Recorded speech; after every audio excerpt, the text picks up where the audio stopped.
Shalom everyone, it's Kol Torah and we will discuss Parashat Shoftim, the parasha that we are about to read this Shabbat.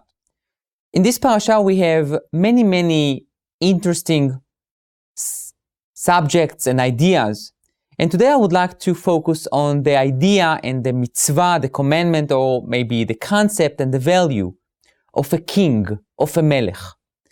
As we know, the Torah says that when you enter the land of Israel and you shall say, I would like to have a king like everyone else, so you shall surely can appoint upon yourself a king, but this king has some restrictions and some special laws regarding him and his position. One of the very interesting mitzvot, very interesting commandments, or may I say suggestions that really become a commandment to the king, is to write a Torah. Really two. One that will stay with him in his palace, and the other one that he will take with him wherever he goes. It's a very interesting thing. You know, every Jew is obligated to write a Torah. Now, sometimes we just can't do it, so we write a letter, we buy a verse, a pasuk, but many Jews have the abilities and they write for themselves a Torah. But the king needs to make two Torot. And obviously we need to ask ourselves a question, why is it? Why is it that the king needs to have two Torot, one in his palace and one wherever he goes?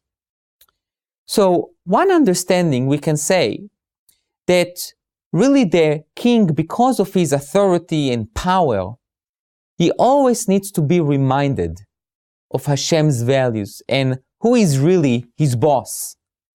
Because when you become a king and everyone basically submit themselves to you as a king, you can become hardy, you can become arrogant, you can become insensitive, you can become distant, and therefore losing sight from what's the reason you became a king. And therefore, the Torah says you should have a Torah in your palace, and the same Torah should go with you to remind you who appointed you. So that's one possibility. But then I would like to share with you yet another possibility. We all know that many people has a huge gap between the way they behave at home and the way they behave outside of the house. There is a factor of fear of what people would say when I'm outside. When I'm inside in my house, who knows? Maybe the Torah has another message, not only for the king, but really for all of us. The same Torah that direct our life outside, that direct our religious compass and religious direction and ethics and values that we would like to carry outside and be viewed as those pious and righteous people, we should do the same thing at home.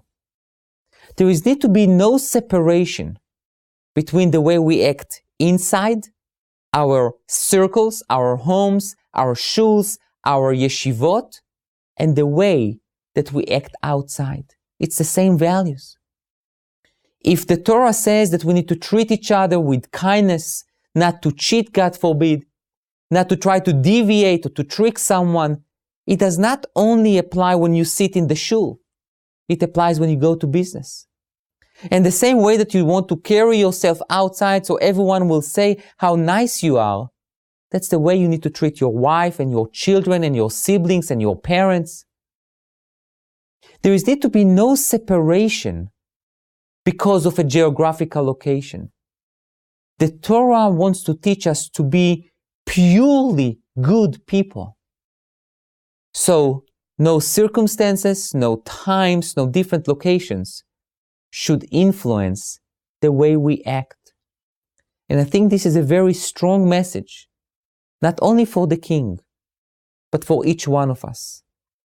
Especially now when we enter the month of Elul, the month that we prepare ourselves for the high holidays. And we come in front of Hashem and ask Him for all of our heart's desires. We need to know that our heart of hearts and the way we portray ourselves to the rest of the world should be one. We need to be real.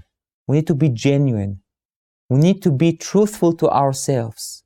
And then we can come to the high holidays with the merit to ask for good life, health, wealth, and all the good things.